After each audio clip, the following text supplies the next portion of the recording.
Hello बच्चों, DLED 4th semester के online class में आपका स्वागत है।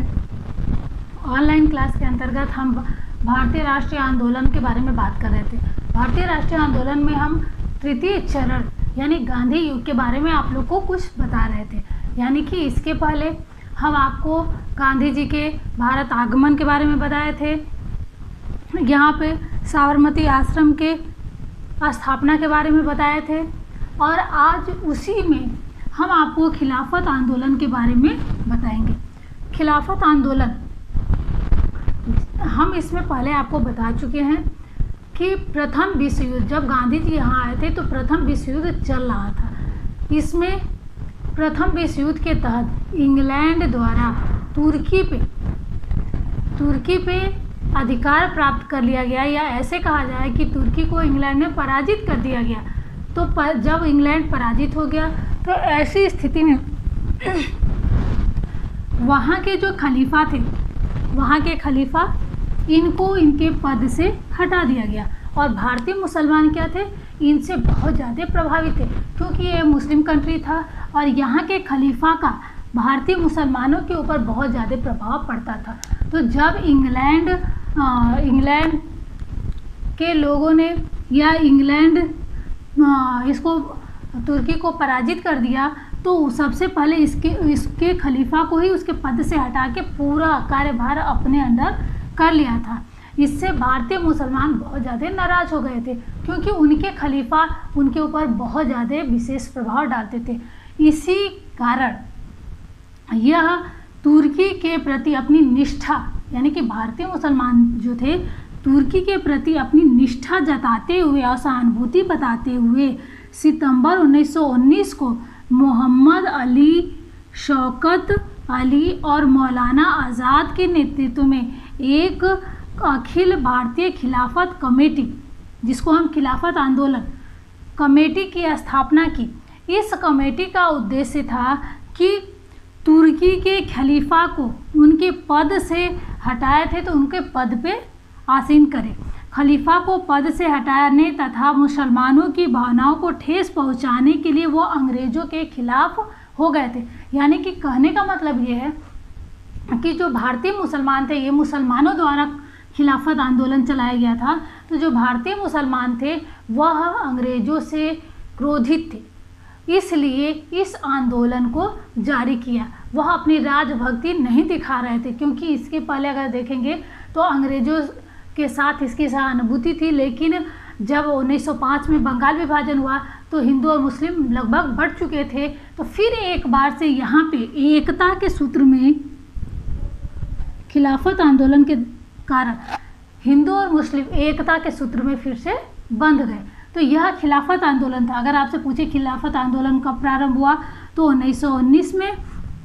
इसको किसने लागू किया था या किसके नेतृत्व में हुआ, तो मोहम्मद अली, शौकत अली और मौलाना आज़ाद के किसके कारण हुआ था, तो यही था कि इंग्लैंड और तुर्की के जो विवाद हुए थे, जो विश्व युद्ध हुआ था, तुर्की हार गया था। तो इस कारण इसका यहाँ के मुसलमानों द्वारा तुर्की के प्रति अपनी निष्ठा प्रदर्शित करते हुए इसको लागू किया गया था और जगह जगह पे अंग्रेज़ों के खिलाफ आंदोलन स्टार्ट कर दिए थे।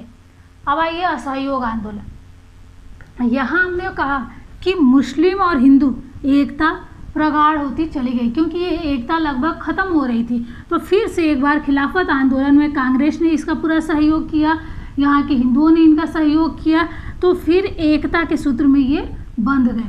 तो जब एकता के सूत्र में बंध गए तो उसी समय महात्मा गांधी ने 1920 से 1922 इस समय अवधि को लिखे हैं। महात्मा गांधी ने नागपुर अधिवेशन में एक आंदोलन के लिए प्रस्ताव पारित किया। इस आंदोलन का नाम था असहयोग आंदोलन।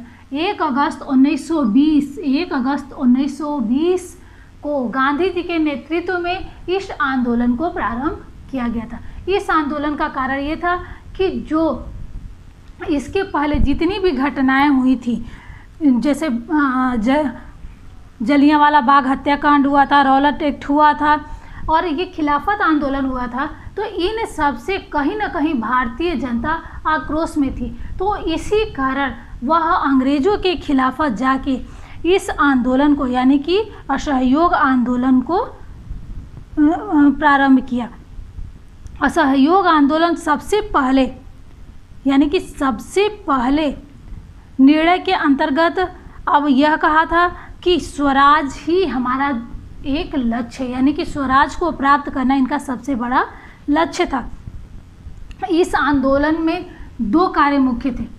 पहला क्या था? रचनात्मक और नकारात्मक। रचनात्मक के अंतर्गत हम देखेंगे कि राष्ट्रीय विद्यालयों तथा पंचायती अदालतों की स्थापना की गई थी, यानी कि राष्ट्रीय विद्यालय स्वयं से यानी कि भारत के लोगों द्वारा जो स्थापित की गई विद्यालय थे वो उसको प्रमुखता दी गई थी।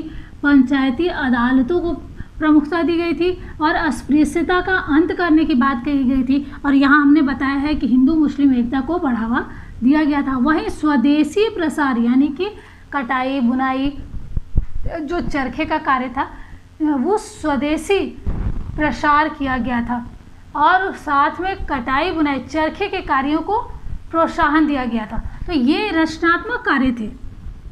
और यहाँ असहयोग आंदोलन के माध्यम से जो सरकारी विद्यालय थे उनके खिलाफ आंदोलन किए गए थे, उनका बहिष्कार किया गया था। सरकारी उपाधियों को पत्रों को लौटा दिया गया था, यानी कि जो जिन जिन लोगों को सरकारी उपाधियां मिली हुई थी, कोई पद मिला हुआ था, कोई प्रपत्र मिला हुआ था, इनको लौटाया जा रहा था।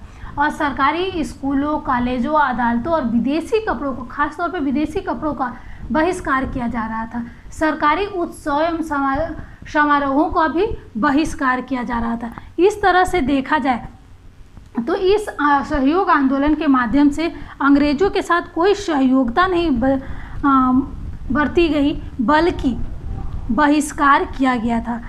इस तरह से कहा जा सकता है कि असहयोग आंदोलन बहिष्कार आंदोलन का एक नाम है। यहाँ पे खादी के महत्व को समझा गया था और इस आंदोलन के कारण जब 17 नवंबर 1921 को 17 नवंबर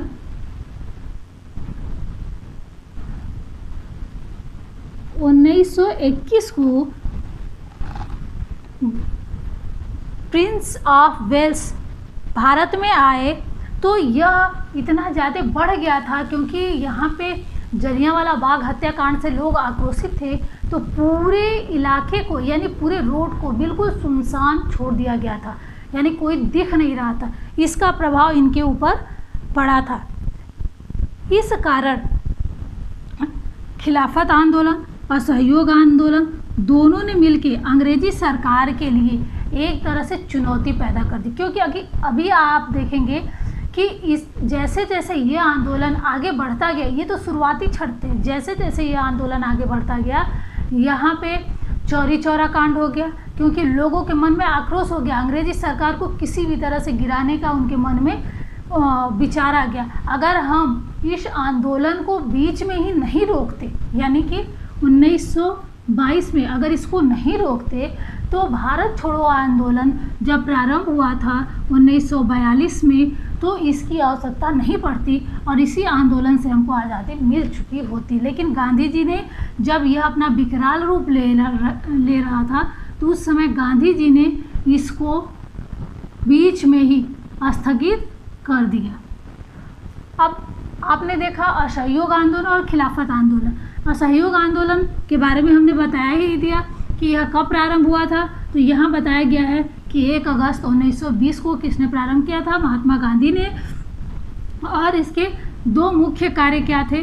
तो ये है बहिष्कार। मेन आपको ये जानना है कि बहिष्कार इसमें किया गया था। हर कार्यों को बहिष्कार, सरकारी कार्यों को बहिष्कार, सरकारी अदालतों का बहिष्कार, विद्यालयों का बहिष्कार, यानी स्वदेशी चीज़, यहाँ स्वदेशी को महत्व दिया गया था। यहाँ सिर्फ और सिर्फ इसमें महत्व दिया गया था कि स्वदेशी वस्तुओं को अपनाइए और विदेशी वस्तुओं का, विदेशी चीज़ों का आप बहिष्कार कीजिए। तो इस आंदोलन में असहयोग में अंग्रेजी सरकार के खिलाफ असहयोग की नीति अपनाई गई थी। तो आपने देखा कि इसमें असहयोग आंदोलन और खिलाफत आंदोलन के माध्यम से ही अंग्रेजी सरकार को अपनी विचारों से, यानी कि भारतीय जनता अपने विचारों से अवगत कराती थी। उनको यह बताने की कोशिश करती थी कि हम आपसे दुखी हैं, आप भारत छोड़ के चले जाइए। अब यह जैसे जैसे यह आगे बढ़ता गया, यानी कि यह आंदोलन, असहयोग आंदोलन जैसे जैसे आगे बढ़ता गया, अपना विकराल रूप धारण कर लिया। अब अगले टॉपिक में हम आपको बताएंगे कि असहयोग आंदोलन के कारण ही चौरी चौरा नामक एक कांड हुआ था, जिस कांड में जनता इतनी आक्रोश में आ गई थी कि गोरखपुर के स्थान पे चौरी चौरा नामक एक स्थान है, वहाँ की पुलिस चौकी को जला दिया था, जिसमें बहुत ज़्यादा सैनिक यानी कि पुलिस जो थे, जो जिसमें भारतीय भी थे और अंग्रेज़ भी थे, उनको जला के मार डाला गया। इसी कारण इसको बीच में ही रोक दिया गया था। तो आज के वीडियो में इतना ही। अगले वीडियो में हम चौरी चौरा के बारे में बात करेंगे। धन्यवाद।